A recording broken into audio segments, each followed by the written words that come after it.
The unexpected welcome Captain Elena Vasquez was reviewing supply reports when the proximity alarm started screaming across the USS Defiance bridge. She set down her tablet and looked up at the main display, where space had suddenly become very crowded. 200 ships hung in perfect formation just beyond Earth's outer defense perimeter, each one the size of a city block and gleaming like polished silver. "Well, that's new," Elena said, reaching for her coffee cup. The dark liquid inside was still warm, which was good because she had a feeling this was going to take a while. Lieutenant Sarah Kim, the communications officer, was frantically adjusting her console. "Captain, we're receiving a transmission on all frequencies. It's single quotes S dot dot dot dot formal. Very formal. Put it through, Sarah." The main screen flickered and filled with the image of something that looked like a cross. Between a praying mantis and a diplomat, the creature stood nearly 8 feet tall, with 4 arms, crystalline blue skin, and wearing what appeared to be ceremonial robes covered in glowing symbols. Its large, multifaceted eyes studied the human bridge with obvious disdain. "Greetings, primitive inhabitants of the third orbital body," the alien said in perfect English, though its voice sounded like it was speaking through water. "I am Ambassador Thrixnel of the Zephyrin Collective. We have come to offer you the great honor of joining our empire." Elena raised her eyebrows and looked around the bridge. Her crew was trying very hard not to smile. Chief Engineer Marcus Chin was actually covering his mouth with his hand. Commander Alexei Petrov, her second-in-command, was studying his fingernails with intense concentration. "Well, Ambassador Thrixnel," Elena said, standing up from her captain's chair. "That's very kind of you. I'm Captain Elena Vasquez of the USS Defiant. Would you like some coffee while we discuss this?" The ambassador's head tilted at an angle that would have broken a human neck. "Coffee? It's a beverage. Hot, caffeinated, keeps you alert during long negotiations. We've got some really good Brazilian beans in the replicator." There was a pause, as Ambassador Thrixnel seemed to consult with someone off-screen. His multi-sided eyes were focused on Elena. "We do not require sustenance during diplomatic procedures. We are here to inform you of your new status as subjects of the collective." Elena nodded thoughtfully. "Right about that. We've actually got a pretty good thing going here already. Democratic government, free markets, universal health care, and really excellent pizza. We're kind of attached to the whole independence thing." "Independence?" The ambassador said the word like it tasted bad. "Independence is an illusion maintained by species too primitive to understand the benefits of unified rule. The collective brings order, prosperity, and purpose to all worlds under our protection." Commander Petrov finally looked up from his fingernails. "Protection from what? From chaos?" Thrixnel replied immediately. "From war, from want, from the suffering that comes with self-determination. Under collective rule, every citizen knows their place, performs their function, and contributes to the greater good." Dr. Chun, who had been quietly running scans from his science station, cleared his throat. "Excuse me, Ambassador, but I'm reading some interesting energy signatures from your ships." "Are those fusion reactors?" "They are matter-antimatter containment systems," Thrixnel said proudly. "Each vessel possesses the power to reduce your entire world to atomic particles." "Oh, cool," Chen said, genuinely interested. "We've been working on matter-antimatter systems too. Still having some containment issues though." "How do you prevent? Cascade failures in your magnetic bottles?" The ambassador stared at Chun for a long moment. You possess antimatter technology?" "Well, we're still in the experimental phase," Chun admitted. "But Professor Williams at MIT thinks she's solved the stability problem. Want to see some of our test data?" "That is not relevant to these proceedings," Thrixnel said quickly. "We are here to discuss your integration into the collective, not to exchange technical information with primitives." Elena sat back down and picked up her coffee. "Primitives? That's not very diplomatic. Ambassador, we prefer enthusiastic amateurs or plucky underdogs. Lieutenant. Kim was monitoring several communication channels and looked up with a concerned expression. Captain, I'm picking up chatter from the alien fleet. They seem ... agitated. About what? Our defensive grid, ma'am. Apparently, they can't get a clear reading on our weapon systems. Elena smiled. Well, that's because we don't really have traditional weapon systems. Show them the asteroid defense network, Marcus. Dr. Chen's fingers danced across his console, and the main screen split to show the view from several orbital platforms. What looked like ordinary communication satellites began to unfold like mechanical flowers, revealing arrays of equipment that definitely wasn't designed for sending messages. These are our planetary defense stations, Elena explained to the ambassador. We call them the Welcome Wagon Network. Each one is equipped with gravitational field manipulators, quantum displacement arrays, and what we like to call the temporal hiccup system. Thrixonal eyes widened. Temporal manipulation? That is impossible. Such technology requires a really good understanding of quantum mechanics and about 3 years of trial and error, Chen interrupted. Plus a lot of coffee. Seriously, we couldn't have done it without the coffee. You speak of technologies that should not exist for species of your development level, the ambassador said, his formal composure starting to crack. Gravitational manipulation is a Class 7 capability. Temporal fields require Class 9. Authorization, you should barely have achieved atomic fusion. Commander Petrov leaned forward in his chair. We had atomic fusion in the 1950s. We've moved on to more interesting things. Such as, well, Elena said, settling back with her coffee. We've figured out how to make wormholes stable enough for practical use. We've cracked the unified field theory, and last month Dr. Chen's team successfully tested a device that can alter the fundamental constants of physics in a localized area. Chen nodded enthusiastically. It only works for about 30 seconds in a very small space, but the applications are amazing. We can make gravity flow backward, turn light into matter, or temporarily convince electrons that they don't want to orbit atomic nuclei anymore. The ambassador was beginning to look distinctly uncomfortable. This is not how first contact is supposed to proceed. Lesser species are supposed to be awed by our technological superiority. Oh, we're definitely awed, Elena assured him. Those ships of yours are beautiful. The engineering must be incredible. I bet the life support systems alone required decades of development.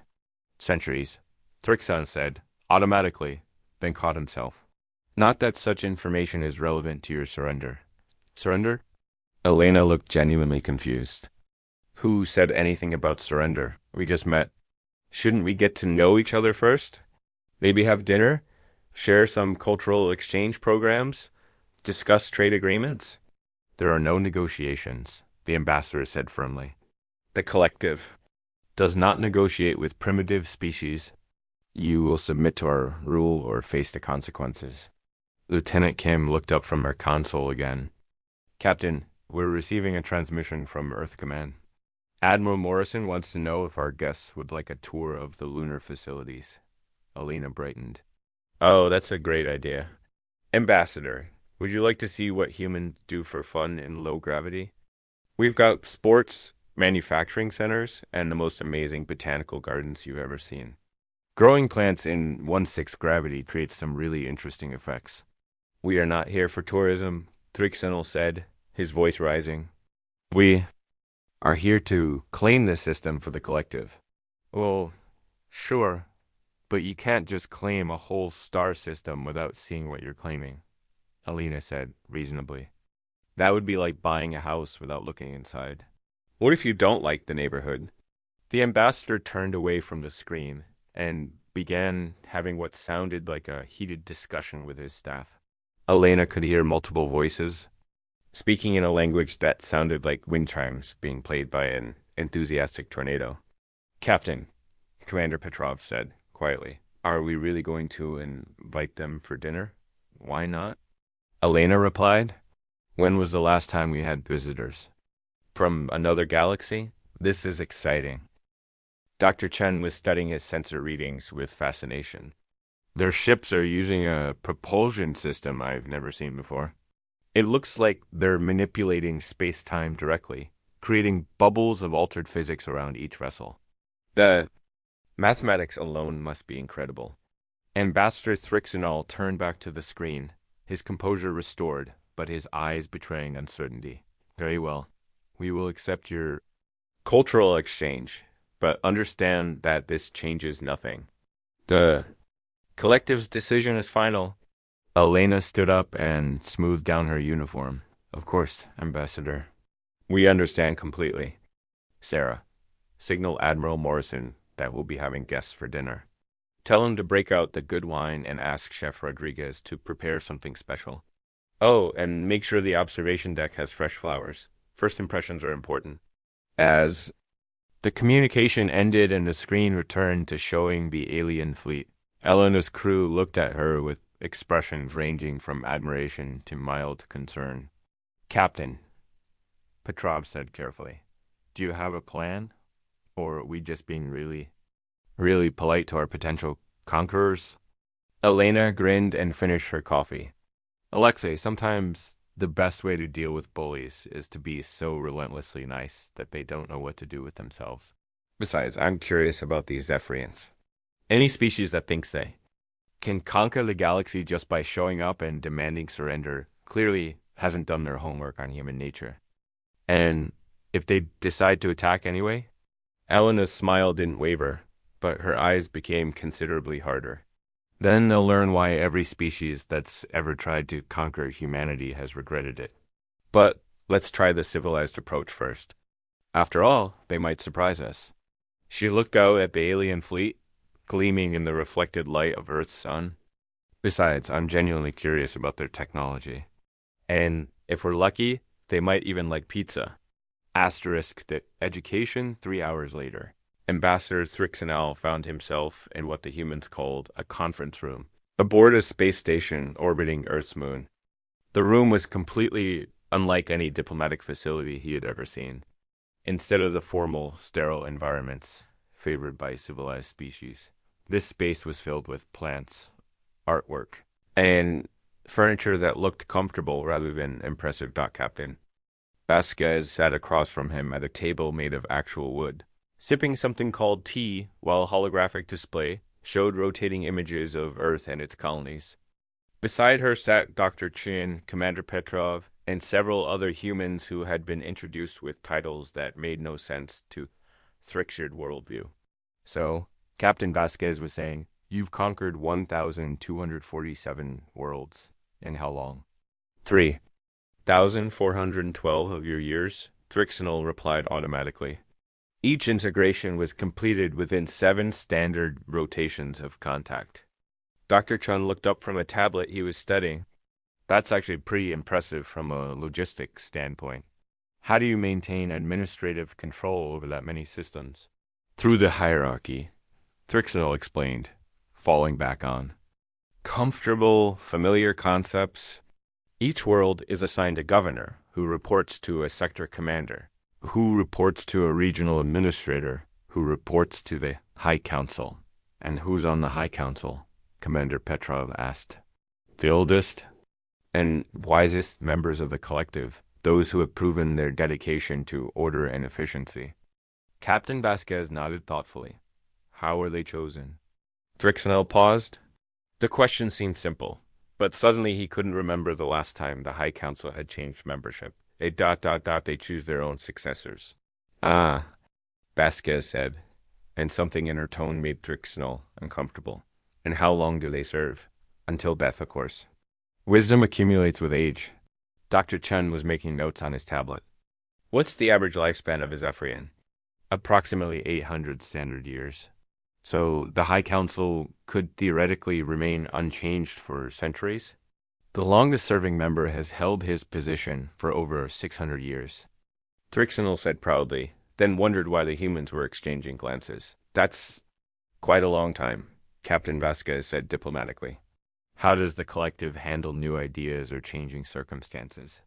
The hierarchy evaluates all. Proposals according to established protocols. Changes are implemented only after thorough review and approval from appropriate authority levels. Fascinating, Dr. Chen said. How long does that process usually take? Thrixnell shifted in his chair, which was surprisingly comfortable despite being designed for human anatomy. Minor administrative adjustments can be approved within 50 to 60 standard years. Major policy changes require more extensive evaluation. The humans were definitely exchanging looks now. Commander Petrov leaned forward. Ambassador, if you don't mind me asking, how long did it take your people to develop spaceflight?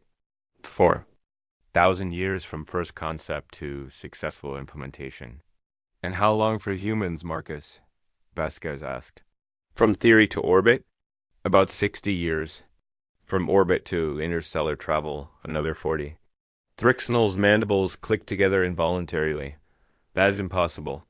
Proper development requires careful planning, extensive testing, and approval from multiple oversight committees.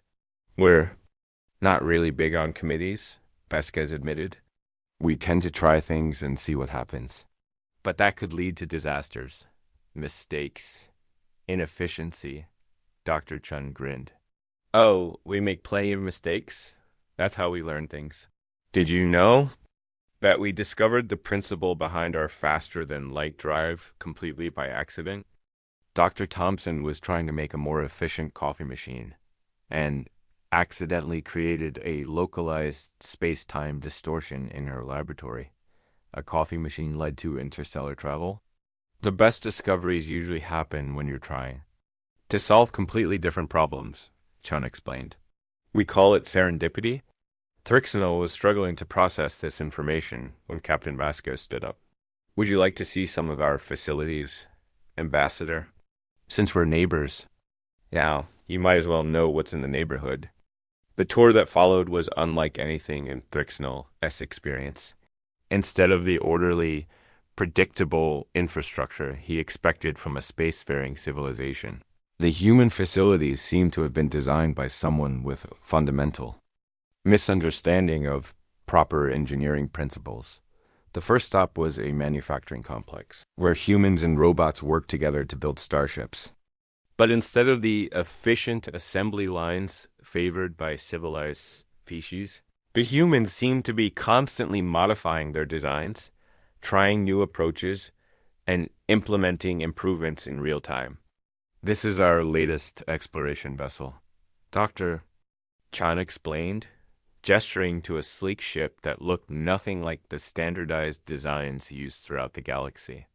We've incorporated some new materials discovered last month, a navigation system based on quantum entanglement and a waste recycling system that actually produces energy instead of consuming it. How long did this design take to develop? Thrixnell asked. This version? About 6 weeks. But we'll probably start modifying it again next month when the new engine tests are complete. Thrixnell stared at the ship. According to everything he knew about proper development protocols, such a vessel should have required decades of planning and testing. Have you tested all of these systems for safety and reliability? Well, the engine's been running perfectly for 3 months. The navigation system got us to Alpha Centauri and back without any problems. And the waste recycling thing has been powering this entire facility for the past week. But what about long-term studies? Failure analysis? Risk assessment? Dr. Chen looked confused. If something breaks, we fix it. If it works better than expected, we figure out why and make it work even better. The next stop was even more bewildering. A research facility where humans were apparently trying to understand the fundamental nature of reality itself.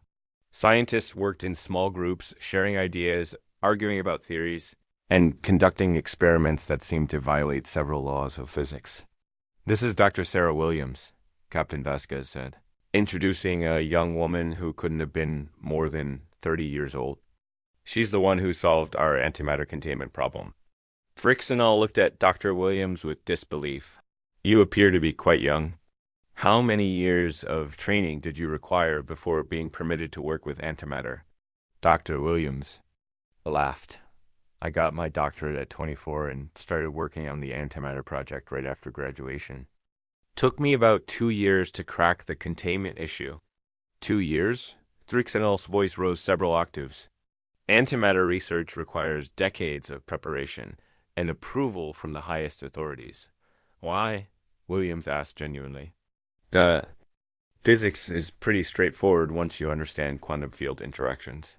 The hard part was building equipment precise enough to maintain the containment fields. But the dangers, the potential for a catastrophic failure. Sure, we had a few explosions during testing, Williams admitted cheerfully. That's how we figured out what didn't work. Now we know how to make it perfectly safe. Thrixenel was beginning to feel dizzy. These humans seemed to treat the most advanced technologies in the galaxy like children's toys, approaching problems with a casual confidence that bordered on insanity. The final stop on the tour was perhaps the most shocking, a facility where humans were apparently teaching their children to build spacecraft. This is our youth engineering program, Commander Petrov explained as they watched teenagers working on what appeared to be a functioning shuttle. Students design and build their own projects, competing to see who can come up with the most innovative solutions. A girl who couldn't have been more than 16 approached them, covered in grease and grinning widely. "Hey, Commander. Want to see what we built?" She led them to a small craft that looked like it had been assembled from spare parts and pure enthusiasm. "It's a rescue ship," she explained proudly. "Uses a new type of field generator to create temporary atmosphere bubbles around damaged vessels. We tested it last week and it worked perfectly." Thrixenel stared at the device, recognizing technology that his people's most advanced engineers would struggle to understand. "Who supervised this project?" "Oh, Miss Rodriguez helped us with the safety protocols, but we designed everything ourselves. Tommy came up with the field equations. Lisa figured out the power requirements, and I handled the engineering." "How long have you been studying aerospace engineering?" The girl looked confused. "We're not studying it, we're doing it. Started this project about 3 months ago." As they walked back toward the conference room, Thrixenel found himself struggling to reconcile what he had seen with everything he thought he knew about technological development. These humans seemed to accomplish in months what took his people centuries, and they did it with a casual confidence that suggested they didn't even realize how remarkable their achievements were. "Ambassador?" Captain Vasquez said as they settled back around the wooden table. "I hope you found our tour interesting. Now, about this integration into your collective. We're curious about what exactly that would involve." Thrixenel consulted his formal protocols, trying to regain some sense of structure and control. Standard integration requires the dissolution of existing governmental structures, implementation of collective administrative protocols, assignment of planetary quotas for resource extraction and population contribution, and comprehensive re-education of the indigenous population. The humans listened politely, but Thrixenel could see them exchanging those looks again. "What kind of resource quotas?" Dr. Chun asked.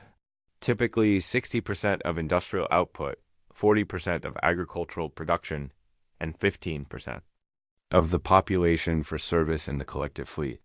Commander Petrov whistled softly. 15% of our population?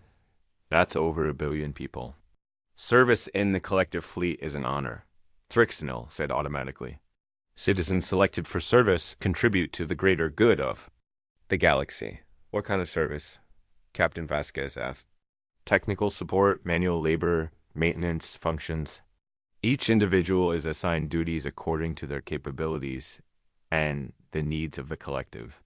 Dr. Williams, who had joined them after the tour, looked about their families, their homes, their own projects and interests. "Personal attachments are inefficient," Thrixenel explained. "Collective service provides purpose and structure. Citizens no longer need to worry about individual concerns." The silence that followed was unlike any Thrixenel had experienced in 3 centuries of diplomatic service. The humans weren't angry or frightened. They seemed genuinely sad. "Ambassador," Captain Vasquez said finally, "I think there's been a fundamental misunderstanding about what humanity is willing to accept. We're not looking for purpose or structure from outside sources. We've got plenty of both. Thank you." You cannot survive independently, Thrixinol insisted, falling back. On established doctrine, the galaxy is vast and dangerous. Only through unity can species achieve true security. Dr. Chun pulled up a holographic display showing the local stellar region. We've been exploring this part of the galaxy for 40 years now. We've encountered 17 different species, established peaceful trade relationships with 12 of them, and successfully defended ourselves against the 5 that were hostile. Defended yourselves? With what military force? Commander Petrov smiled, but it wasn't a particularly friendly expression. Ambassador, would you like to see our military capabilities? Before Thrixnall could answer, the room's windows suddenly provided a clear view of space around the lunar facility. What he saw there made his breathing apparatus freeze completely. The human fleet that had appeared around the Zephyrian ships wasn't impressive in size, only about 50 vessels compared to the collective's 200. But each human ship was surrounded by a barely visible distortion field, and space itself seemed to bend and twist around them. Those are our peacekeepers, Vasquez explained casually.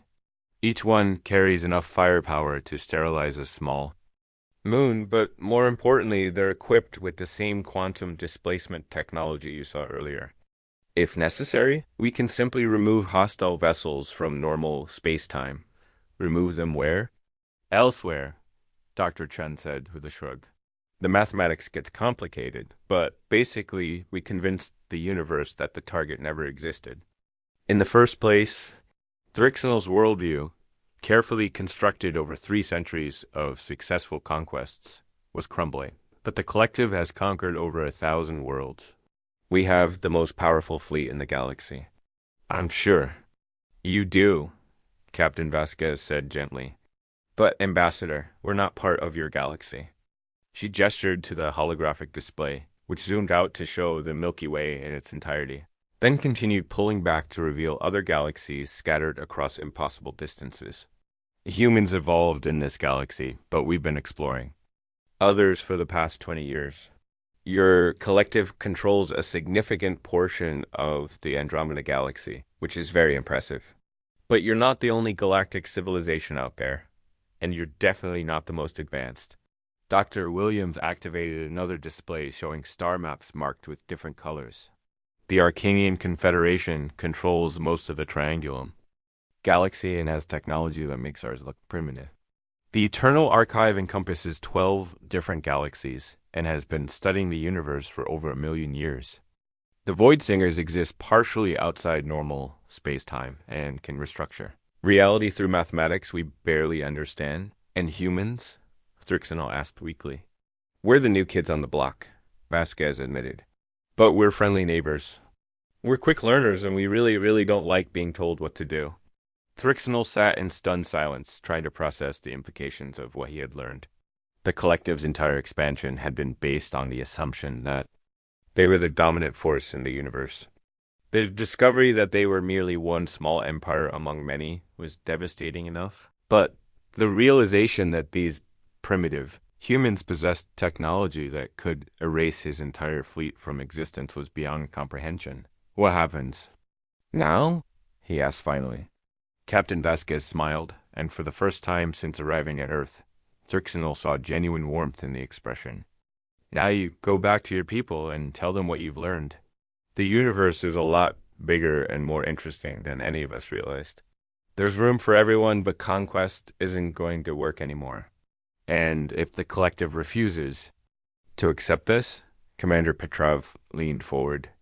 Ambassador, in the past 100 years, humanity has fought 2 galactic wars, survived 3 extinction-level disasters, and somehow managed to turn our most dangerous enemies into our closest allies. We've learned that the universe has room for everyone, but some people need more convincing than others. Dr. Chun nodded. The choice is really up to your collective. You can continue trying to conquer everyone you meet, in which case you'll eventually run into someone who won't be as patient as we are. Or you can start thinking about cooperation instead of domination. But the hierarchy, the protocols, everything the collective stands for, doesn't have to change overnight. Vasquez said gently. But maybe it's time to start asking whether the old ways are really working. When was the last time your people were truly happy? When did you last create something beautiful just because it made you feel good? When did you last laugh? Thrixnell realized he couldn't answer any of those questions as his shuttle prepared to return to the collective fleet. Thrixnell found himself carrying a data crystal containing comprehensive information about human civilization, detailed star charts showing the true scope of the universe, and a collection of what Captain Vasquez had called cultural gifts, music, art, literature, and recordings of something called comedy shows. Ambassador, Captain Vasquez said as he prepared to leave, "You're welcome to visit again anytime. The offer of dinner still stands, and I think Dr. Chen would love to compare notes on antimatter containment with your engineers." As Thrixnell's shuttle crossed the space between the human station and his flagship, he looked back at Earth, a small blue world that had somehow managed to shatter everything he thought he knew about power, civilization, and the nature of existence itself. The worst part, he reflected, was that the humans had done it all while being relentlessly, impossibly nice about it. When he finally stood before the collective's high command to deliver his report, Thrixnell found himself doing something he had never done in 3 centuries of service. He began his official diplomatic summary with a request for the fleet to withdraw to a safe distance and a recommendation that the collective begin immediate revision of its expansion protocols. The questions that followed would keep the High Command in emergency session for the next 6 months. Meanwhile, back on Earth, Captain Elena Vasquez was having lunch with her crew and wondering if Ambassador Thrixnell would take them up on their dinner invitation. "Think they'll be back?" Commander Petrov asked. Elena smiled as she looked out at the stars, where 2 civilizations had just discovered that the universe was far more interesting than either had imagined. "Oh, they'll be back," she said confidently. "They just need some time to process everything. Besides, Dr. Chen promised to show them our zero-gravity pizza ovens, and I don't think anyone in the universe can resist that level of curiosity." In the distance, the Zephyrian fleet began its careful withdrawal to a position several light hours away, where Ambassador Thrixnell would spend the next several weeks writing the most important diplomatic report in his species' history. It would begin with the words, "The humans are not what we expected." And it would end with a simple recommendation that would change the course of galactic civilization. Perhaps it is time for the collective to learn what fun means.